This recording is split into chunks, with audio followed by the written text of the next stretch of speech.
Hello and welcome back. Lawyers on Sunday accused the Mail of publishing a false and defamatory article about relationship with the British Armed Forces.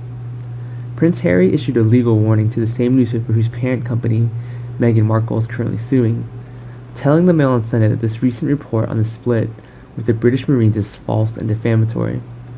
Harry's lawyers at Schillings issued the legal warning on Monday, responding to a Mail on Sunday article that Harry had not been in contact by phone, letter, or email since his last appearance as honorary Marine in March. Sources say Harry, who was appointed Captain General of the Marines in 2017, but stepped down when he resigned from the royal family this spring, was upset by the insinuation that he had abandoned the armed forces, for which he had served for 2 decades.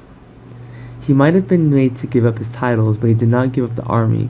Far from it, said a friend. An aide to the Duke clarified.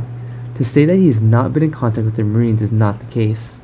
He had numerous conversations with former colleagues during the lockdown, and is in regular contact with the many military personnel, both privately and personally.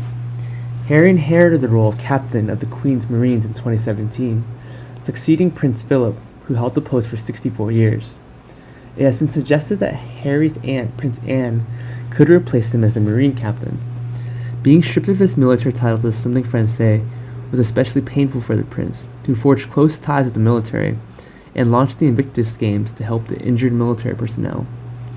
Speaking to the Mail on Sunday, Major General Julian Thomason, who led the 3rd Commando Brigade during the Falkland Wars of 1982, said, "I'm not trying to give him a lecture, but he has to take the lead.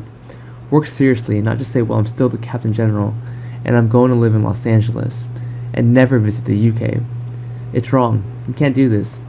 He's expected to attend events, either nearby, and be accessible as his grandfather.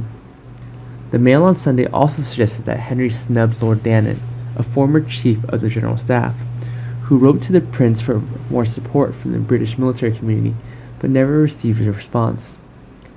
Sources close to the Duke, however, claim that the letter was never sent, and that his office has since been in contact to request that a copy of the letter be sent to the Duke's staff in Los Angeles.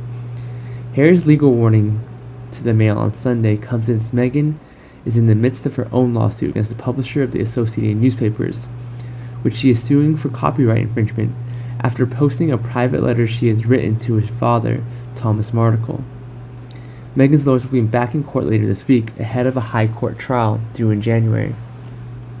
According to royal biographer Robert Lacey, there's evidence of an ongoing campaign at the palace to discredit Harry and Meghan, with some courtiers speaking negatively about them to the press.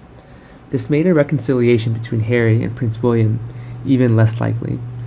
Lacey said in an interview with Vanity Fair last week against the Sussexes who made Harry feel alienated and in reconciliation with. A source close to Harry added, "It seems some people are still trying to make the Duke's life difficult, and in some cases are giving him a peek." Thanks for watching, goodbye, and see you again.